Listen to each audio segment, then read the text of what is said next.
ದಯಮಾಡಿ ಅರ್ಥ ಮಾಡ್ಕೊಳ್ಳಿ. ಇದು ನಾಡ ಹಬ್ಬ, ಬಿ ಜೆ ಪಿಯವರ ಮನೆ ಹಬ್ಬ ಅಲ್ಲ. ಇದು ನಾಡ ಹಬ್ಬ ಅಂದರೆ ಏನು, ಬೇಸಿಕ್ ಕಾಮನ್ ಸೆನ್ಸ್ ಇರಬೇಕು ಬಿ ಜೆ ಪಿಯವ್ರಿಗೆ. ನಾಡ ಹಬ್ಬ ಇದು. ನಾಡ ಹಬ್ಬವನ್ನು ಎಲ್ಲರೂ ಸೇರಿ ಆ ಊರವರು ಆಚರಣೆ ಮಾಡುವಂಥ ಒಂದು ಹಬ್ಬ, ಇಡೀ ರಾಜ್ಯ ಆಚರಣೆ ಮಾಡುವಂಥ ಒಂದು ಹಬ್ಬ.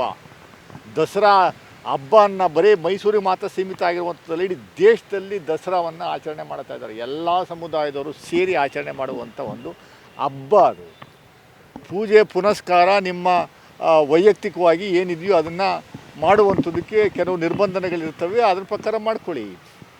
ಯಾರೋ ಒಬ್ಬ ಲೀಡರ್ ಆಫ್ ಅಪೋಸಿಷನ್ನು ಏನಾದರೂ ಇಂಥವ್ರಿಗೆಲ್ಲ ಲೀಡರ್ ಆಫ್ ಅಪೋಸಿಷನ್ ಕೊಟ್ಬಿಟ್ಟು ಕರ್ನಾಟಕದಲ್ಲಿ ಬಿ ಜೆ ಪಿಯವರು ಕಿಡಿ ಒತ್ಸುವಂಥದ್ದಕ್ಕೆ ಬಾನು ಮುಸ್ತಾಕ್ ಅವರು ಹಸು ಮಾಂಸ ತಿಂತಾರೆ ಅಂತಾರೆ. ಹಸು ಮಾಂಸ ತಿಂದಿರುವಂಥದ್ದು ನೋಡಿದ್ದಾರೆ ಅವರು. ಅರೆ ಅಶೋಕ್ ಅವರೇ, ಇಡೀ ದೇಶದಲ್ಲಿ ಬೀಫ್ ಎಕ್ಸ್ಪೋರ್ಟ್ ಮಾಡ್ತಾ ಇರುವಂತಹ ಟಾಪ್ 10ನಲ್ಲಿ 10 ಜನನೂ ನಿಮ್ಮ ಬಿ ಜೆ ಪಿಯವರೇ ಇದ್ದಾರೆ.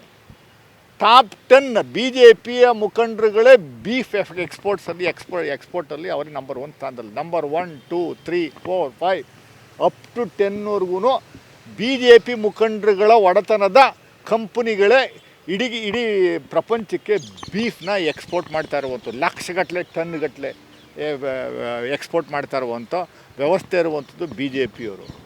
ರಾತ್ರಿ ಹೊತ್ತು ಬೀಫ್ನ ತಿನ್ನುವಂಥ ಒಂದು ವ್ಯವಸ್ಥೆ ಬಿ ಜೆ ಪಿಯವ್ರದ್ದೇ ಇದೆ.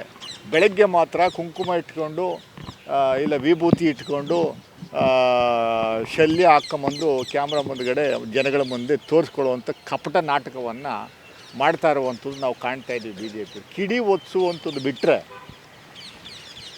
ಹಿಸ್ಟ್ರಿ ಓದಿ ಕೆಲವು ಮಾಧ್ಯಮಗಳಲ್ಲಿ ಸಹ ಎಡಿಟೋರಿಯಲ್ ಕಾಲಮಲ್ಲಿ ಪುಟಗಟ್ಟಲೆ ಬರೆದಿದ್ದಾರೆ.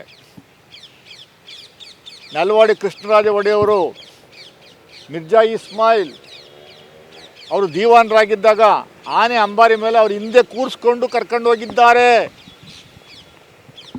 ಒಂದು ಅರಮನೆಯ ಒಳಗಡೆನೇ ಒಂದು ಸಮಾಧಿ ಇದೆ, ಮುಸ್ಲಿಂ ಸಮಾಧಿ. ಯಾರೋ ಅಲಿ ಶಾ ಅನ್ನೋವಂಥದ್ದು ಸಮಾಧಿ ಇರುವಂಥದ್ದು ನೀವು ಇವತ್ತು ನೋಡ್ಬೋದು. ನೀವು ಎಲ್ಲರನ್ನೂ ಒಗ್ಗೂಡಿಸ್ಕೊಂಡು ಕರ್ಕೊಂಡು ಹೋಗುವಂಥ ಒಂದು ವ್ಯವಸ್ಥೆ ರಾಜರ ಮನೆತನದಲ್ಲಿರುವಂಥ ಒಂದು ವ್ಯವಸ್ಥೆ ಇದು. ಇವತ್ತು ನೀವು ಕಿಡಿ ಒತ್ತಿಸಿ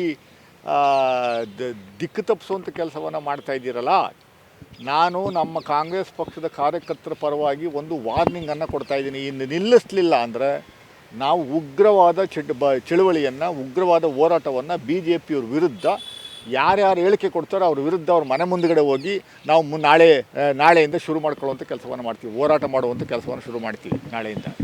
ಇವರ ಬಂಡವಾಳವನ್ನು ರಾಜಕೀಯಕ್ಕೋಸ್ಕರ ಯಾವ ರೀತಿ ಜನಗಳನ್ನ ದಿಕ್ಕು ತಪ್ಪಿಸ್ತಾ ಇದ್ದಾರೆ ಅನ್ನುವಂಥದ್ದು ಹೇಳುವಂಥ ಕೆಲಸವನ್ನು ನಾವು ಮುಂದಿನ ದಿನಗಳಲ್ಲಿ ಮಾಡ್ತಾಯಿದ್ದೀವಿ. ನಾವು ಈಗ DCP 1 ನಾನು ಭೇಟಿ ಮಾಡಿದ್ದೀವಿ, ಅವರಿಗೆ ಆಗ್ರಹ ಮಾಡಿದ್ದೀವಿ. ಕಂಪ್ಲೇಂಟಲ್ಲಿ ಭಾಳ ಸ್ಪಷ್ಟವಾಗಿದೆ. ಈ ಪ್ರತಾಪ್ ಸಿಂಹ ಮತ್ತು MG ಮಹೇಶ್ ಅನ್ನೋರ ವಿರುದ್ಧ FIR ಆಗಬೇಕು. ಆಮೇಲೆ ಕೋಮು ಗಲಭೆ ಸೃಷ್ಟಿ ಮಾಡುವಂಥ ಒಂದು ವ್ಯವಸ್ಥೆ ಇಟ್ಕೊಂಡವ್ರ ಹೇಳಿಕೆಗಳ ಮೂಲಕ ಅವರು ಕೂಡಲೇ ಅವ್ರನ್ನ FIRನ ದಾಖಲು ಮಾಡಿ ಅವ್ರನ್ನ ಅರೆಸ್ಟ್ ಮಾಡಬೇಕು ಅನ್ನುವಂಥದ್ದು ನಮ್ಮ ಬೇಡಿಕೆ ಆಗಿದೆ. ಆಮೇಲೆ ಅರ್ಚಕರನ್ನು ಬೆಂಗಳೂರು ಪೊಲೀಸ್ನವರು ಅರೆಸ್ಟ್ ಮಾಡ್ತಾರೆ ಅನ್ನುವಂಥದ್ದು ನಮಗಿರುವಂಥ ಒಂದು ಮಾಹಿತಿ. ಸೊ ಅದರಿಂದ ನಮ್ಮ ಕಾರ್ಯಕರ್ತರಿಗೆ ನಾವು ಇಂಥವ್ರಿಗೂ ಸಮಾಧಾನದಿಂದ ಇರುವಂಥದ್ದಕ್ಕೆ ಹೇಳಿದ್ದೀವಿ. ಅವ್ರು ಇಂಥವ್ರಿಗೂ ಸಮಾಧಾನದಲ್ಲಿ ಇದ್ದಾರೆ. ನಾಳೆಯಿಂದ ಸಮಾಧಾನದಲ್ಲಿರುವಂಥ ಒಂದು ವ್ಯವಸ್ಥೆ ನಮ್ಮಲ್ಲಿ ಇಲ್ಲ.